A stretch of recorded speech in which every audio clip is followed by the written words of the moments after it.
Hello and welcome to our Sunday reading. This is, of course, Mr. Benjamin Banks, and as you can see, he's getting a lot bigger and a lot healthier. And look at his eye. Doesn't he look amazing? He's doing so much better. Okay, well, anyway, we probably won't have him for long as Harold is mopping the floor, and that is way more exciting than me just sitting here reading. Got to go with what you got. The other thing is he also chewed the end off my microphone down here, so the little fuzzy piece on it. So anyway, it should work, hopefully, if all goes well. Again, if the thing starts moving, just I'm going to grab it and we're going to keep going. All right, so where we left last time was we had Sandy discovered that she needed to give her discussion. Sandy is not that great at organization, unfortunately. And so they got themselves together. They had a wonderful entrance. They got into the deal. Sandy gives a great discussion. And then, of course, Victor shows up and just, it's Victor. So now we have, so I'm going to pick up just a little bit from chapter 26, and then we're going right into chapter 27, which is Do Not Fall. For the first time, Sandy looked truly shocked. I was shocked. This had suddenly taken a nasty turn. Upon my magic, and upon my right as head of House Cahokia, I declare enmity between us. I shall battle you until there is nothing left. I shall erase your memory from existence. I shall crush you beneath my heel, and my house shall purge your house to the root. Once again, the room lit up and the floor began to shake. The house had accepted his oath. Oh, crap. The audience gasped, and then everyone started talking at once. Gamelia nodded solemnly at Victor and then turned to Sandy. House Cahokia has challenged House Louisville to deadly combat. Do you accept this challenge? Chapter 27, Do Not Fall. This had gotten serious. As the only other member of House Louisville present, I needed to get involved. I hopped off the sofa and bounded up the steps of the speaker's circle. I wasn't a speaker, and I'm sure I shouldn't have been there, but we had moved way beyond these little infractions. First, explain deadly combat, I said. Sandy had been fronting this whole time, so I decided to ask the questions and give her a chance to regroup. If the fight happens now, then it will be held in a tournament format. The winner will be determined as the one who survives. The match will not end until one of the contestants is dead. Holy shit. I looked at Sandy and she still looked rattled, so I kept going. Tell me what would happen if we reject the challenge. If House Louisville rejects the challenge, then basically they lose by default, Gamelia explained. She sounded very normal and factual, like battles to the death happened all the time. And who knows, maybe for someone of her level of responsibility, they did. Everyone currently in your house would be forced to leave. They could either leave the houses entirely or petition another house to accept them. Sandy would no longer be welcome at any house and would be ejected immediately. Under normal circumstances, this would end the feud, but Victor has sworn on his magic, so he will have to hunt Sandy down at some point, and they will then have their death match. I nodded to Gamelia to let her know I understood, and then I turned to Sandy. We really don't have a choice, I said softly. Either you fight now, and at least you know the fight will be fair, or you fight later when he will make sure he has the advantage. That's what I was thinking too, Sandy whispered back. I moved in even closer so we wouldn't be overheard. Can you take him? I asked. I don't know, she said honestly. My magic has changed so much, and I'm not sure just how powerful it is now. I also don't know how strong or skilled he is. I'm sure a lot of what he said in his discussion was bragging, but he's well ranked in the tournaments, and that means he can fight. She clenched her hands and shifted a bit, looking like she was looking internally. I can say that I feel better than I ever have before. Physically, I feel rested. Magically, I feel whole and complete. Getting the mark of the deep earth was really good for me. It solidified the joining of my magic with John's even more. I'm nervous because I haven't tested anything, but I feel like I could take him. Good, I said, and reached out and gave her hand a quick squeeze. Now, how do you feel about killing this guy? I never want to kill anyone, she said, but I've been in real battles before, so this isn't my first experience with death. He brought this on himself, so if I win, I have no problems finishing the job. When you win, I corrected her, and got a tight smile. I'm more worried about you, she replied. If I reject this challenge, at least no one else will have to fight. You and Annabeth can probably find different houses that will take you. John will come with me, of course, and Tyler won't have to fight at all. This is one advantage of him not officially being part of our house. I'm not worried about Tyler, I said confidently. Other than John, he's the best fighter we have. If he was here, none of these guys would stand a chance. Sandy smiled at how quickly I defended my man. Then what she'd said caught up with me. Wait, I have to fight? Sandy nodded. He's pitting his house against our house. Let's get some clarity about how this will work out. She turned to Gamelia and spoke up. Jason is the only member of House Louisville present, so we do not have a full crew to match House Cahokia.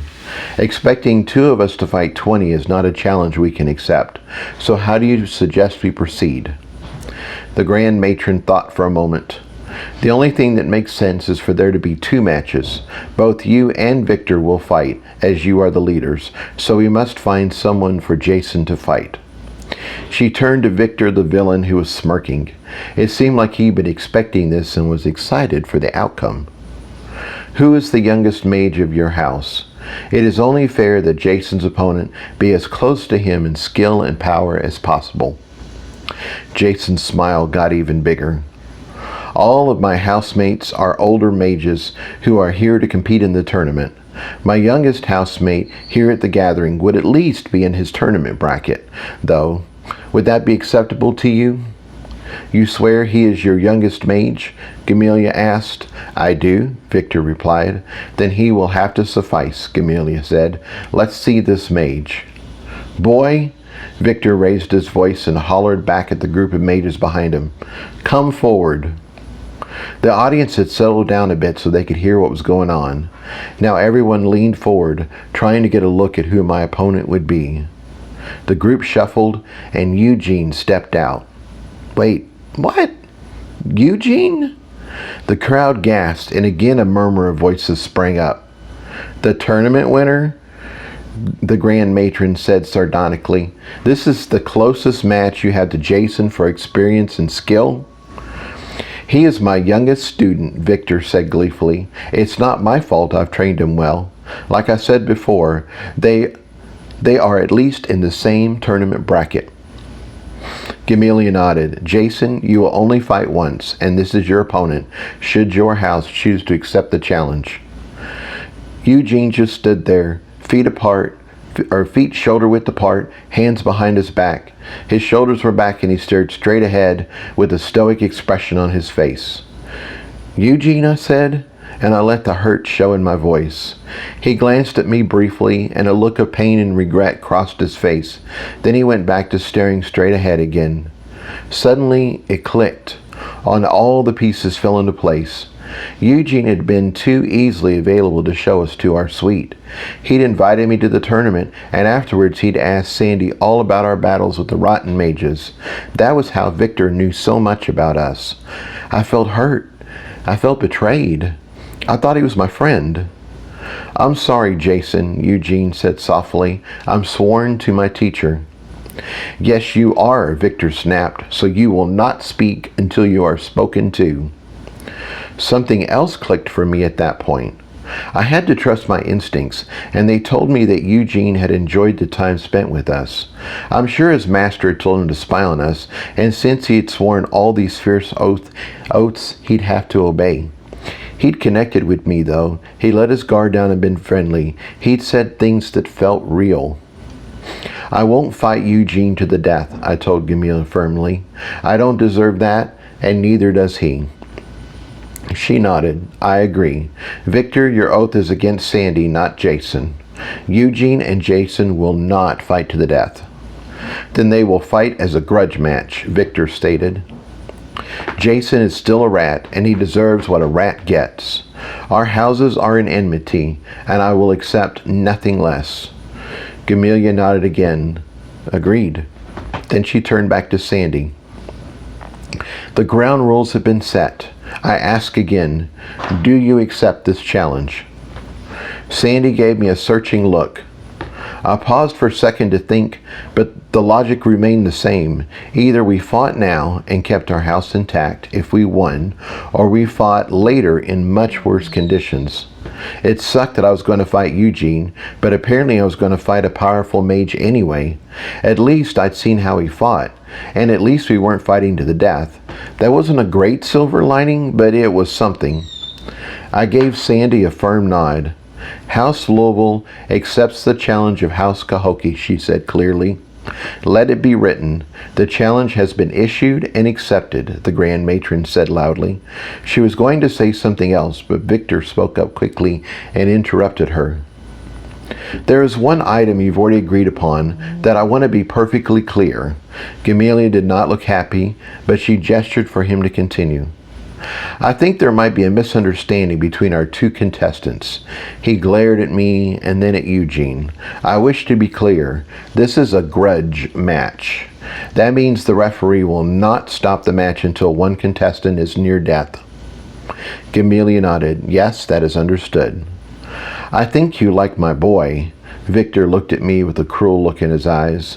That is fine with me. That will make what he does to you even sweeter. He grabbed Eugene by the hair and pulled him in close. You are oath-bound to me, boy. You are mine to command. He then spit in his face and slapped him hard. Eugene didn't even flinch. Then Victor gave me another cruel look and slapped Eugene again. You will fight this rat, he said to Eugene while pointing at me, and you will fight him to the best of your ability. You will subdue him, and then you will slowly break the bones in his legs and arms. Make sure he is in no danger of dying, as I want him conscious for the next part. He looked at me to see how I was taking this, as he licked his lips in anticipation. I just gave him a flat look and tried not to react at all. Once all the bones in his limbs are broken, I want you to cut off his manhood. Be sure to make the cuts as ragged as possible. Make sure there is no way for them to be attached again. If the match is not called at that point, then just cut him as fast and deep as possible. Rip his entrails out if you can. Do damage and keep doing damage until you are physically stopped. He slapped Eugene again. Do you understand me? Yes, master, Eugene replied quickly. Repeat it back to me so I can be sure you heard correctly. Victor was still looking at me. His gaze was piercing, like he was trying to look into my soul. Subdue my opponent, break all the bones in his limbs, keep him awake and alive, cut off his dick, use ragged cuts. And balls, Victor interrupted. Cut off his dick and balls. Make sure there's nothing left that makes him a man. Yes, master, Eugene replied. Then he paused to see if Victor was going to say anything else, but he just waved for Eugene to continue. After that, just cut as fast as possible until I'm physically stopped. Excellent, Victor said. He released his hold on Eugene. Now go and get ready for your match. Make sure you are physically and magically warmed up and ready to do your best. Victor looked away, and I felt like I could breathe again. I did my best to put what he just said out of my mind. Being paralyzed with fear would not help me in this fight. Not that I was completely immune to what he had said. Why did everyone want to keep breaking my bones? My death experience had been all about broken ribs and a broken arm. Then Isabel's golem had smashed my face, and she'd kicked my ribs and kicked me until my ribs and arms were broken again. I'd had a healthy fear of broken bones, so his threat felt real and personal. As for losing my dick and balls, that felt very personal.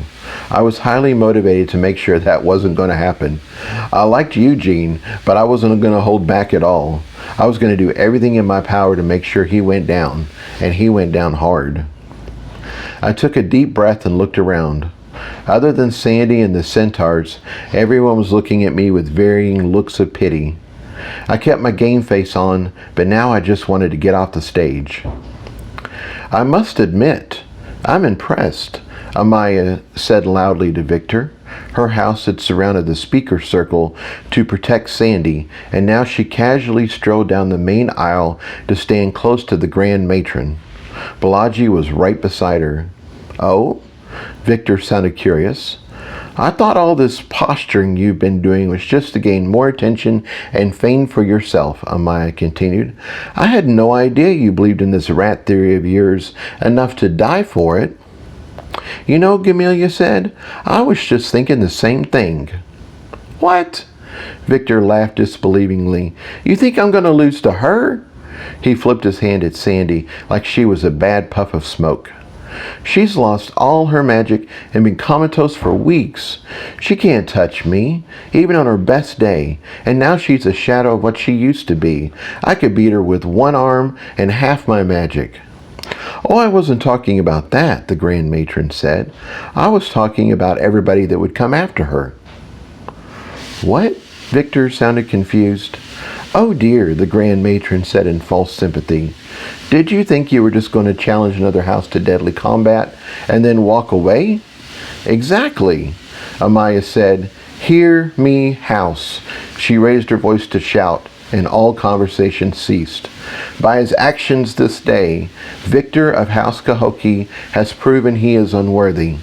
Unworthy of being house head, unworthy to be part of the house system, unworthy to be a mage. I declare on my magic and on my title as the head of House Hyderabad that our house is next in line to challenge his house to deadly combat. The ballroom shook and the lights flared. The house had accepted her oath. Holy crap! House Hyderabad had really backed us up. Suddenly, Victor didn't look so happy anymore. He opened his mouth to give what I was sure was a witty retort when a thunderous roar filled the huge room. It was so loud, I thought I'd lost my hearing for a moment. Then the roar sounded again, and the trees of the loggerels stormed into the place. Their hair limbs thrashed in agitation, and their roots tore up the floor. The path they made was wider than the main aisle, but the mages on the edge got the hell out of the way. I'm sure seeing an 8-foot tree bearing down on you is a scary sight. Once they were all inside the room, they circled up, and Kopak stepped forward. Who has challenged Sandy and Jason this day? He thundered. I had no idea a tree could speak so loudly. Several mages pointed to Victor and his crew. Seaful's Silverleaf, all 12 feet of him, glided over to Victor and towered over him. He rustled, and Kopak spoke up again. You are the mage that has challenged House Louisville to deadly combat? Victor tried to look tall and tough, but he just looked small and puny next to Seaful. They are rats, and as such they are undeserving of a house. His voice sounded small compared to Kopak. Seaful and his Dumbrava roared again, and their roots slammed the floor. Victor and his crew scrambled back. Those roots looked powerful. Know this, Kopak said. You have disrespected us. You have challenged our seeds before they've had a chance to take root and grow. We find that you have no honor. Know this, we are the masters of our realm. We are unmatched in battle. Learning to fear us is the last thing you and your house will do. Your bones will decorate our branches, and your blood will nourish our roots. Your flesh will rot in the sun, and the stories of your cries will be told as warnings to our enemies. Upon House Silverleaf, the realm of Silverleaf, and my magic, this I swear. They roared again, and the house shook as it accepted their oath. I was blown away by how vehement the Lagarelle were. I knew we had made new friends the other night, but they were ready to avenge us in the best way possible. Victor looked flabbergasted. This was clearly not part of his plan. The mages that had stormed in with him also looked sick, and more than one of them was eyeing the door. I'm sure there will be nothing left of you or your housemates by the time they reach us, a mage with an Australian accent spoke up.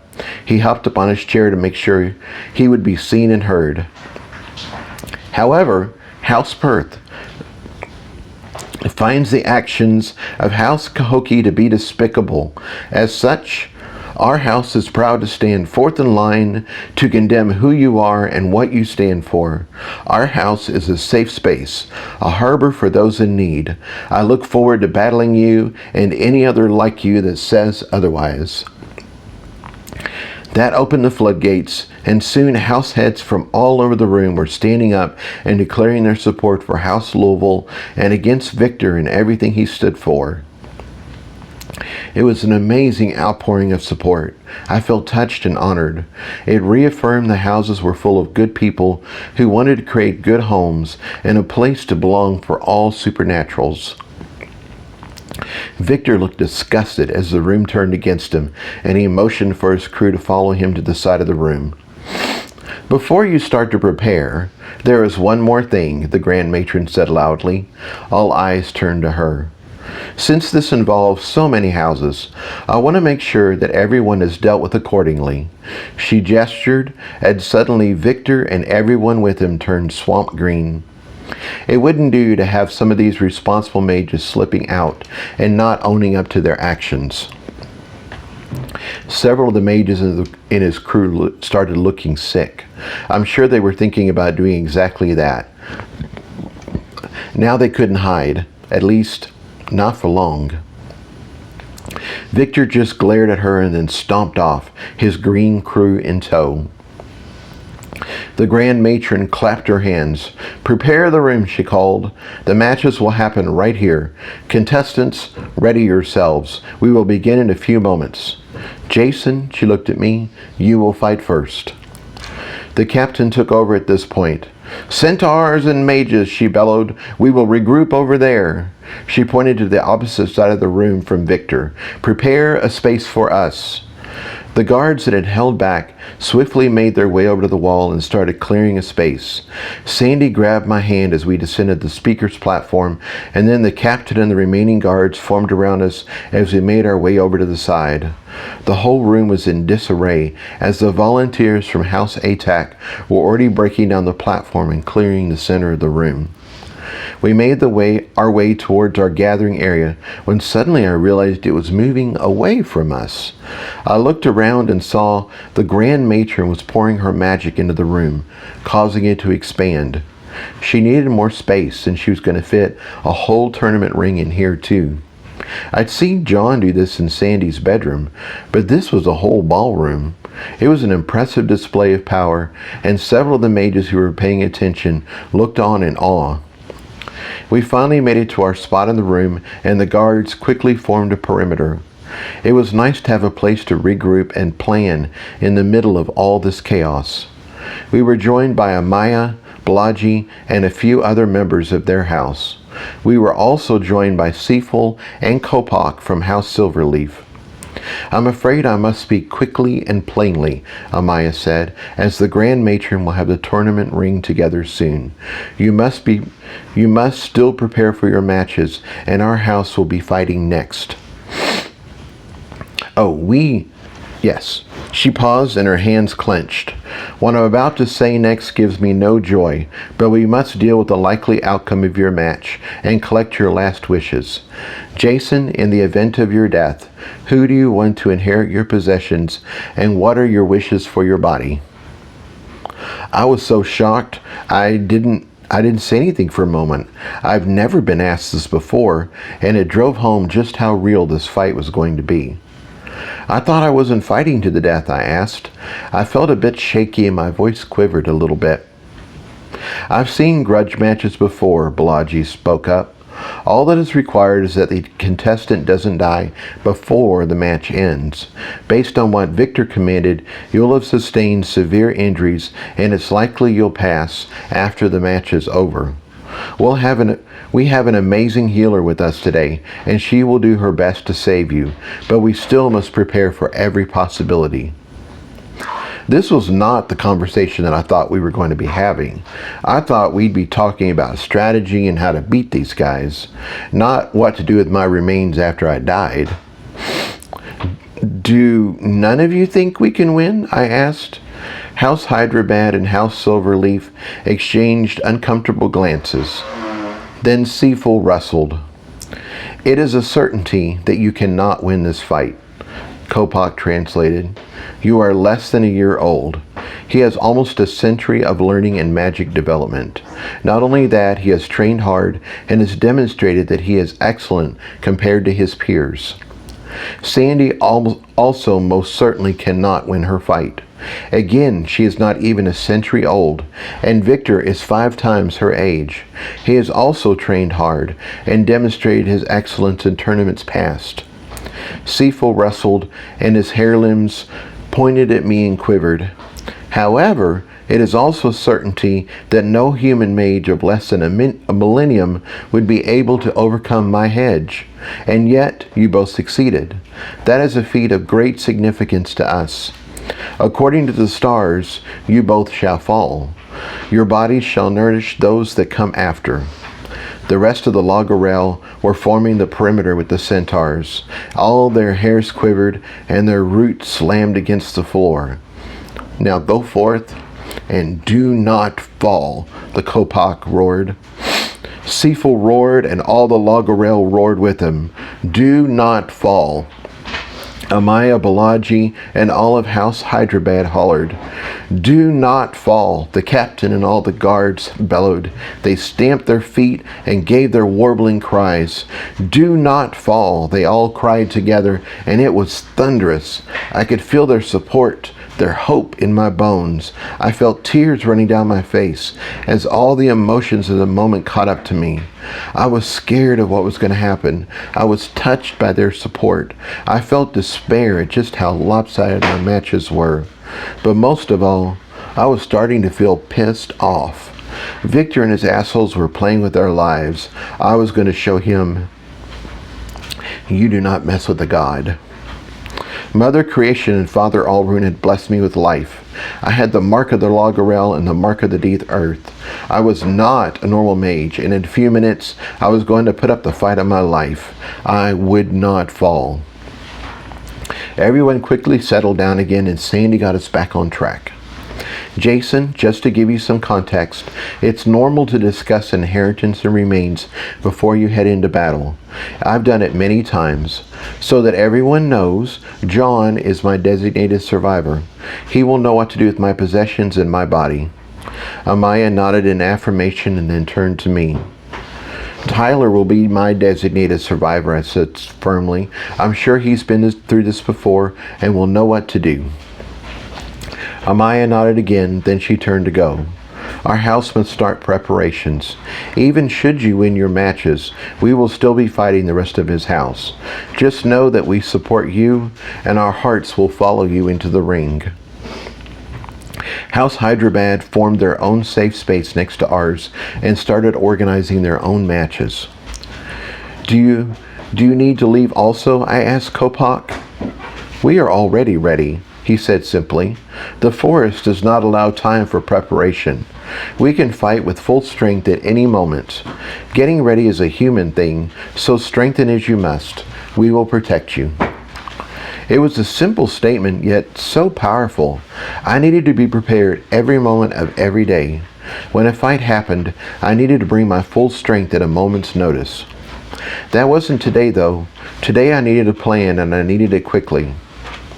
I know you guys don't know me or what I'm capable of, but if you were fighting Victor or Eugene, how would you do it? I couldn't give away my soul creations, but maybe the captain or the Lagarel would have ideas I could use. We don't have much experience fighting mages, the captain said wryly. But if I had to fight either of them, I'd want to ambush them somehow. I'd find a way to change the terrain to my advantage and then hit them with as much force as possible. Or I'd just find a way to poison them, she said thoughtfully. Or maybe kill them in their sleep. I like the way you think, Sandy laughed. I'm not sure that will help us here, though. We can't control the train very much, and the fight starts in a few minutes, so taking them out of their sleep is not an option. How about you? She turned to Seafull. First, don't get hit, Kopak translated. Then, find a way to hit your opponent. This is the heart of every fight. You make it sound so simple, Sandy laughed again. Okay, Jason and I are going to strategize. Give us a moment. There wasn't much room, but we moved away slightly and put our heads together. What are your thoughts on how to win your match? I whispered. I wanted to talk about her match first. It's always easier to figure out what somebody else should do, and this would give my brain a chance to get warmed up. I think Victor is thinking he has our match in the bag, so I feel like he's going to want to put on a show. I'm going to use that against him by hitting him with everything I have from the start. No warm-up, no feeling each other out, just full power attacks until he falls. So hit him with lava from the start, I summarized. Yes, Sandy said. Most mages defend very well against force, but they usually aren't that great against heat. I'm going to burn him up. And how exactly are you going to bring the heat? I asked. Remember, you have John's power now, as well as the deep earth. I had planned on using my regular fire attacks, she said thoughtfully, but you are right. I do have access to more tools now. I wonder if I can summon a stone here. Let's find out, I said, as Sandy knelt down and put her hand on the floor. It flexed, and suddenly she held a baseball-sized ball of rock. Well, look at that, she said in wonder. We're inside a house and a couple stories up, and yet I can still feel the earth. We whispered for a few more moments, and a solid plan for her fight came together. I was excited. It was unexpected, and it played to her strengths. I had no idea how powerful Victor was, but I thought she had a chance. Now, let's talk about your match, Sandy said. I have an idea. Well, that's nice, I said in relief. I'm all ears. I think you should target his magical capacity, she said. Goggles said the other day that he's run out of arrows before. It's rare, but it does happen. Once he's out of ammo, it's just down to his shield and staff. That brings the battle into more of a physical game, and you've trained with Tyler a lot on that. You punched out a centaur, so hopefully you can get through his shield and do the same to him. That could work, I said thoughtfully. Of course, to make that happen, I need to lure him into shooting a lot of arrows, and that means I need to have an awesome defense. How did your shield turn out? Sandy asked. I upgraded my gem cells a lot, but I didn't have enough power to expand it beyond the gauntlets, so I don't have a full body shield, but I should be able to block the arrows with my hands. That's not ideal, Sandy said. You're going to have to be really fast, and you can't make any mistakes.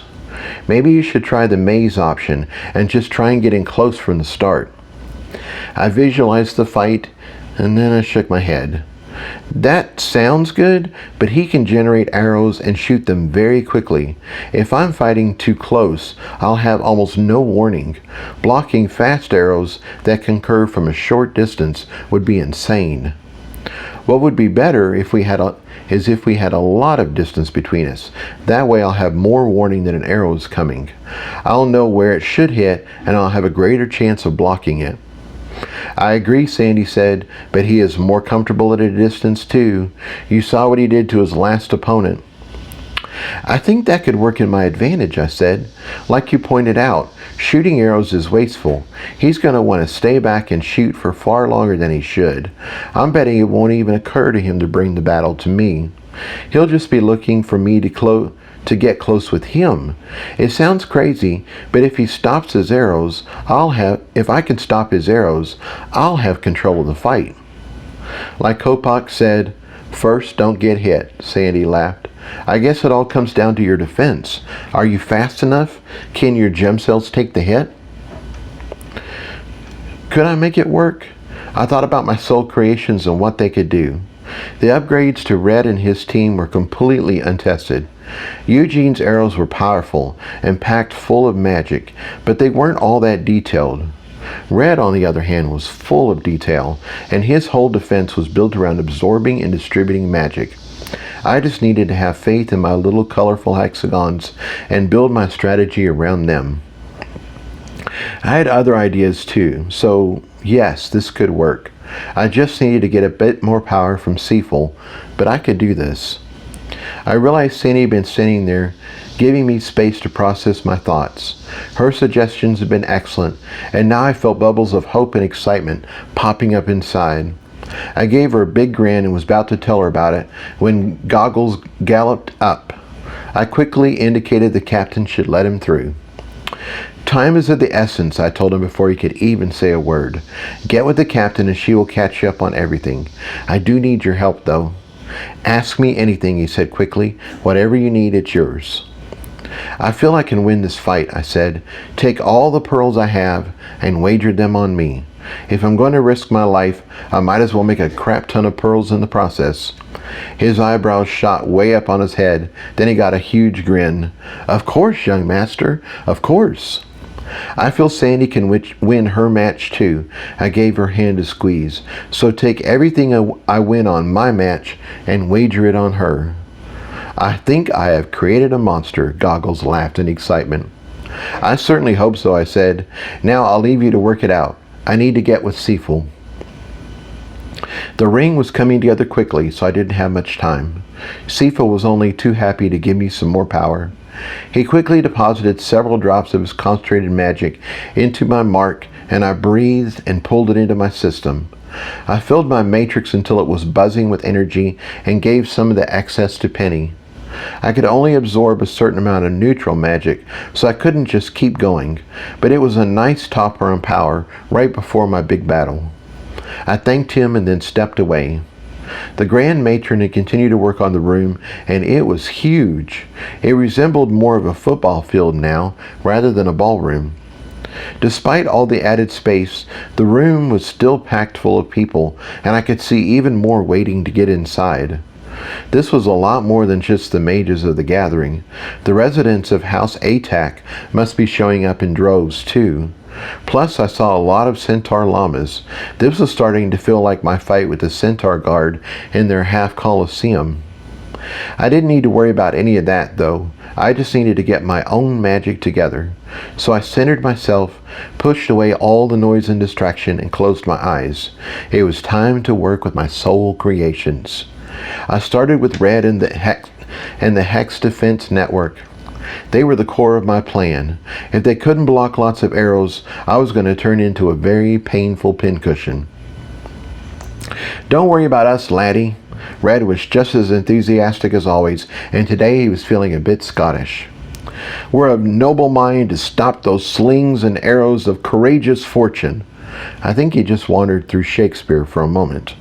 We'll punch him when we see the whites of his eyes. Now he was somewhere in the Revolutionary War. And like Churchill said, never give up. Never give up. Never, ever give up. All the gem cells sparkled and flashed and cheered. I'm pretty sure the quotes weren't correct, but the sentiment was dead on. I took a moment to touch each of them, make sure they were full of magic, and thank them for their support. None of them seemed nervous about the upcoming battle at all. Instead, they were just excited to show off what they could do. Now my gem cell gauntlets were happy, I turned to my aerial support, my surfers. Dudes, I need you to be my nudge patrol. As Tyler says, it doesn't matter how far your opponent misses you, just as long as they miss you. We know that Eugene can bend the path of his arrows after he shoots them.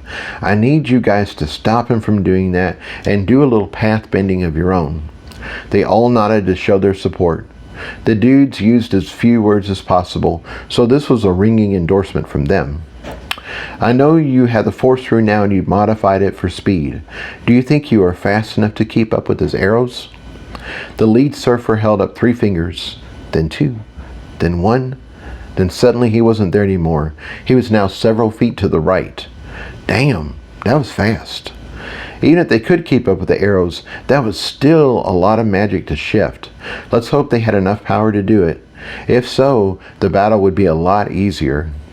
Again, I took a moment to touch each of them, say thank you, and make sure they were full of power. I felt Sandy give my hand a squeeze. The Grand Matron said she will be ready in a few minutes. I nodded to let her know I heard, but I didn't open my eyes or break my concentration. Next, I started making a basher. He'd been hugely helpful in my fight with the Rotten Mage in the park. He triggered the Rotten Mage's shield charm right when he was going to attack, and had done everything from making him fall over to making his own spells bounce back at him. I knew Eugene was going to start the fight with a regular shield charm, so the basher should be able to do the same thing to him.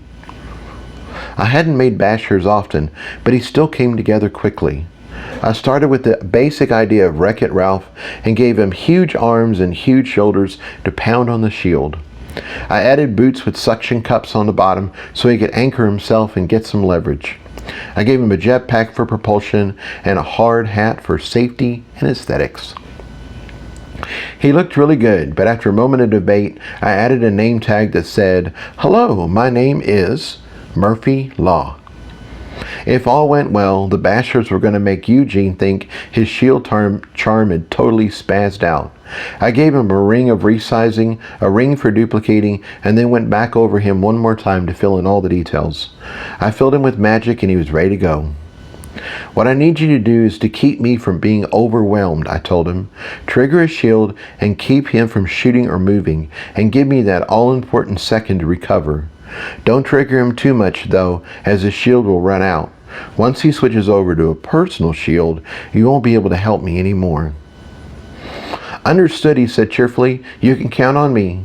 He paused and duplicated himself. "Actually, you can count on us."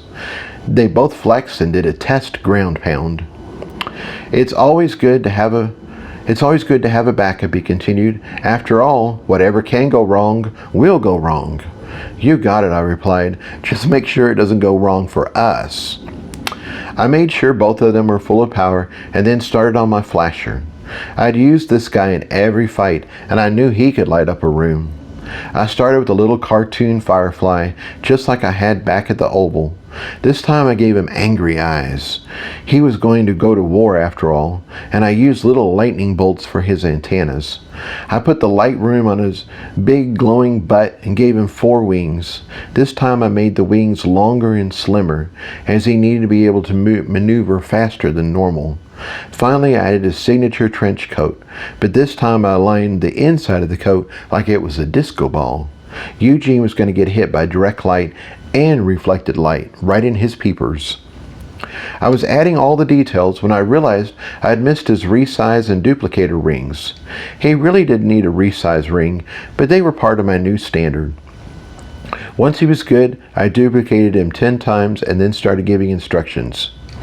"You guys had the most nuanced job of all, and I'm putting a lot of faith in you. I need Eugene shooting arrows at me and wasting his magic, so I don't want you to just blind him from the start. Instead, I need you to flash at the edges of his vision right when he's shooting, or do a low-grade super flash right in front of his eyes. Wear his vision down, but let him still think he can see. Got it?" They buzzed and twinkled in excitement. At some point, the fight is going to shift. He's going to get low on magic, and he'll stop shooting arrows. At that point, I'm going to try and get close to him, so let him have it. Blind him and keep him blinded. They buzzed and twinkled some more. I made sure they were all good and then started on my belchers. These guys were new to my arsenal, but as I put together the sonic blowfish, they seemed to fit perfectly with the crew I'd already assembled. I added his spikes, yellow stripes, big red lips, and thick glasses. I finished up the details and duplicated him 10 times. "I just want you guys to have fun," I told him. "Try to outbelch each other, target one ear several times, then switch. Keep him off balance and just irritate the crap out of him." I would have said more, but Sandy squeezed my hand again. "Everything is ready," she said. I squeezed her hand back. It was almost done. I touched all the belchers and turned them loose. I thought about the rest of my creations. Did I have everything I needed? I relied on my grannies a lot, but they were cleaners, not fighters. I'd use my miners a lot too, and I loved sending them in to take out his inner ear. Eugene had a powerful aura though, and I wasn't sure they could survive in that environment. If I had more time, it might have been worth a shot. The only other thing I could think of was my Ass Blaster 2000s, but again, they weren't battle creatures. I'd covered light, sound, and multiple forms of defense. It would have to do. I opened my eyes and then stared around in shock. The ballroom had been completely transformed into an arena. Rows and rows of platforms lifted off the ground floor. It didn't have seats, standing room only, but that worked out well as it could accommodate human and non-human alike. The hand-painted ceilings were still there, except now it was at least 8 stories in the air, and all the scenes had shifted to ones of battle and fighting. The chandeliers were there too, but now they were massive and there was a lot more of them. The aisles on the platforms were decorated with freestanding columns, topped with glowing orbs to add even more light. I loved that the space had remained true to its ballroom origins, and now it was the most beautiful coliseum I'd seen. But it was still a coliseum, a place of battle. I looked back towards the center and saw the tournament ring was now on a raised platform. Once again, it reminded me of my fight with the guard, except this time I couldn't fall out of the ring and end the match. This time, Eugene was going to try and make mincemeat out of me, or at least mince my meat. I winced at my own gallows humor. One should never joke about losing one's tallywhacker. Despite all the expanded space, the place felt packed. I felt like I was at the world's biggest rock concert. The Centaur Nation had shown up in force, and there were rows and rows of one section that were filled with Lagarel. Our fights had moved beyond just the mages invited to the gathering. I guess they were porting in, watching the fight, and then porting out. I felt the touch of the Grand Matron's power, and then it was gone. "Ladies and gentlemen," a voice boomed out. I looked to the center and saw an announcer was in the ring. Even on the ground floor as we were, he still looked small and distant. That problem was solved with a massive 3D illusion that hovered in the air. It projected the entire ring with at least a 10x boost to size. Oh great.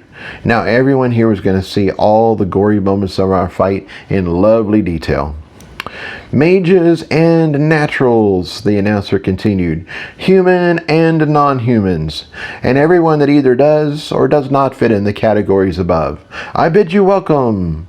The crowd roared, hooted, clapped, or rustled appropriately. "Today, a challenge has been issued. A challenge the likes of which we haven't seen for over 600 years. House Cahokia has declared enmity against House Louisville and has challenged them to deadly combat." The crowd roared, hooted, clapped, and rustled again. There was so much noise it was difficult to gauge the mood of the fight, or the mood of the crowd. "Everyone loves a good fight," my analytical side said practically. "And getting my bones broken and my dick whacked off will make for good TV," I replied sarcastically. "True that," my analytical side noted. "You jest, but people do like high stakes, especially when they aren't the ones getting hurt." "As most of you know, House Cahokia is a tournament house. In fact, they've already won the championships for the 100-year bracket, the 200-year bracket, and just this afternoon, the 300-year bracket." Well, damn. I wanted to believe that Victor was a bunch of hot air, but the way his students were winning said otherwise. I started feeling uneasy about Sandy's match. Maybe she really was outclassed. House Louisville, on the other hand, is brand spanking new. They are the baby of the houses, having been around a little over a year. They are currently at war, though, and they have had some victories, so we can't completely rule them out. Okay, that wasn't exactly an overwhelming endorsement. What makes tonight truly interesting, though, is that House Hyderabad has declared first rights of vengeance. They are an ancient house with a deep pool of fighters to draw from, and in their time, they have been the champions of the tournaments as well. These matches should be spectacular. It sounded like Amaya and Balaji were going to kick some ass. Good. And should any of House Kopak make it through, House Silverleaf has declared second rights of vengeance. The announcer sounded particularly gleeful. House Silverleaf is the undisputed master of the realm, and if you haven't seen a tree fight, you are in for a treat. After them, a whole bunch of houses jumped in line to show their support. Let's be honest, they won't be fighting, but it is wonderful that so many houses have come out in vocal support against House Cahokia and their shady actions. I thought announcers were supposed to just hype the crowd and introduce the contestants. This one was being feisty and calling it just like he saw it. For those of you who haven't been with us at the gathering, here's a quick update. House Cahokia checked their brains at the door and got wrapped up in some conspiracy about new mages. They've been spreading their propaganda all week, and today they decided a death match with the weakest house was the way to show just how big their dicks were. They thought they were going to get a couple easy fights, go home, and drink to celebrate how well they swung their dicks around. Instead, the other houses piled on the bastards, and now there is no way they're getting out of this alive. Karma's a bitch, and today we're going to celebrate some rat bastards getting their comeuppance. Everyone around me looked flabbergasted. This announcer was everything. If I lived through the day, I wanted to buy him a drink. I wanted to buy him a lot of drinks. He was verbally smacking the shit out of Victor and his crew. So tonight, you can raise a pint in memory of House Louisville, but for now, I need you to boo in the red contestant. He is 99 years old, and he weighs in at 219 pounds of solid muscle. His preferred weapons are the staff and bow. He is undefeated in the ring, with a record of 11-0. He is the current tournament champion for the 100-year bracket. He is your contestant from House Cahokia. He is Eugene Duarte. The crowd roared, and then the booing started. I only got to enjoy it for a moment because suddenly CL and NL were in front of me and Sandy. We know you only have a moment, so we will be quick. You've changed my life. I will never forget you, CL said emotionally as a tear ran down his face. Then he kissed me llama style. It was full of sadness and yet hope. NL had been saying goodbye to Sandy, so they quickly switched. Thank you for my uncle. Thank you for being able to run again. Just thank you. She had tears in her eyes as she kissed me llama style too. They moved out of the way quickly, and MM and GM were next. He didn't say anything. Instead, he wrapped his big arms around me and lifted me up in the air in a huge hug. Then he put both hands on either side of my face and kissed me passionately. I must admit, I loved every minute of it, and I kissed him right back. At that moment, I realized just how scared I was. I was fighting someone who was worlds better than me. He had so much more training, loads more experience, and he was oath-bound to hurt me in the worst way possible. There was a very real possibility this was my last day on Earth. If I was going to go out, I wanted to go out being kissed by a gentle giant. MM was a beautiful half-man, and I'd take all the love and support I could get. When we broke apart, there were tears in my eyes too, and GM was practically bawling. Her and Sandy had really connected, and I could see them being lifelong friends if we survived. They switched, and GM Llama kissed me too. She didn't play this time. Instead, she kissed me with all the love and hope she could muster. Thank you for my grandson. I will always remember and love you for your gift, she whispered. And then the captain and her husband were next. She gave me a solid martial kiss, like she was trying to give me her strength and experience with just her touch. She didn't say anything. She just gave me a look and a nod. That said it all. Her husband, on the other hand, was a sensitive soul, and I got a tearful kiss from him. And so it continued. While Eugene made his way to the center, being booed the whole time, Sandy and I were being honored and loved. In a weird way, it felt like I was at a receiving line at my own wake. Goggles was actually excited and told me the entire Centaur Nation was betting on me and Sandy to win. He couldn't wait to get with me later and tell me what my odds had been. After him and his husband, I kissed all the honor guards that had escorted us. Apparently I was hot for a human, so some of the kisses were of the invitation type, should I survive, of course. Amaya and Balaji were next, and I got llama kisses from them too. I'm pretty sure kissing is good luck, Balaji smiled. You are a beautiful human being, and I'm so glad to have met you. I know this is cold comfort, but you will be avenged. That set the precedent, and the rest of House Hyderabad kissed me and either wished me luck or vowed their vengeance. They were fighting after our house, so I wished them luck too. The morbid line was moving quickly, so there was enough time for Seaful and his Dubrava to have their moment. We touched branches with all of them, and a few moved in extra close and caressed my face with their little hair branches. It was oddly touching and supportive. In this life or the next, Kopak said, may your sun shine warm, your rain fall clear, and your soil run deep. Just know you will always be a friend of the Lagarelle. I was going to say something in reply, but the announcer's voice rang out again. And now we turn to our blue contestant. He is a few weeks old. The announcer paused for effect. That's right, folks. He's a few weeks old. The crowd rumbled in protest. This contestant was just a baby. What was he doing fighting in the ring? I wanted to yell out that the announcer was exaggerating. I was a few months old. Once I said that in my head, I realized it didn't sound much better, so I just stayed quiet. He weighs in at a compact 168 pounds. His preferred weapon is... The announcer made a big show of checking his cue card for information. He hasn't figured out how to manifest a weapon yet, so we'll go with bare hands. He fights with his fists, folks. The crowd roared again. This announcer was doing a great job of letting everyone know just how lopsided this match was. The contestant has never fought in the ring before. He paused for dramatic effect. So he is undefeated. The crowd roared with laughter. He is highly motivated, however. Eugene's mentor, the current head of House Cahokia, has commanded Eugene to break his bones, stab him in the stomach, and cut off all of his...